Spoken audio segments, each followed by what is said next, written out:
ልጆች ዛሬ ደግሞ እንዴት ኢየሱስ 2 ዓሣና 5 እንጀራ ለ5000 ሰው እንደመገበ እናያለን። እጅግ ብዙ ሕዝብ ኢየሱስንና ደቀ መዛሙርቱን ተከትለው ነበረ። ቀኑን ሙሉ ሲያስተምር ከቆየ በኋላ ፀሐይ መጥለቅ ጀመረች። ሕዝቡን ከከተማ ርቀው ስለነበረ ተርበው ነበረ።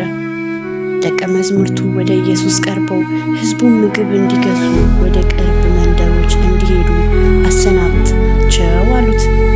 ኢየሱስ ግን መልሶ አይሆንም፣ እናንተ የሚበሉትን ስጧቸው አላቸው።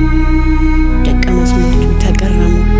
ፍርቢዮስም በዚህ ሩቅ ቦታ 5 እንጀራና 2 ዓሣ ብቻ ነው ያለን አለ።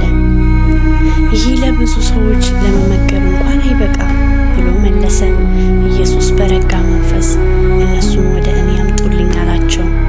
ኢየሱስ 5ቱን እንጀራና 2ቱን ዓሣ ይዞ ወደ ሰማይ አሻቀበ፣ ለእግዚአብሔርም አመሰገነ። ከዚያ በኋላ ለሕዝቡ ደቀ መዛሙርቱ መስጠት ጀመሩ። በተአምርም ሲያከፋፍሉ ምግቡ እየበዛ ሄደ። እንደፈለጉት በልተው ተደሰቱ። ኢየሱስም ደቀ መዛሙርቱን የተረፈውን ቁርስራሽ እንዲሰበስቡ ነገራቸው። እነሱም 12 ቅርጫት የሞላ ቁርስራሽ እንጀራና ዓሣ ሰበሰቡ። መጽሐፍ ቅዱስ ከሴቶችና ከልጆች ሌላ 5000 የሚያህሉ ወንዶች እንደነበሩ ይናገራል። ልጆች፣ ይህም ታሪክ እግዚአብሔር ለሕዝቡ ያለው አቅርቦትና እንክብካቤ ማሳያ ምልክት ነው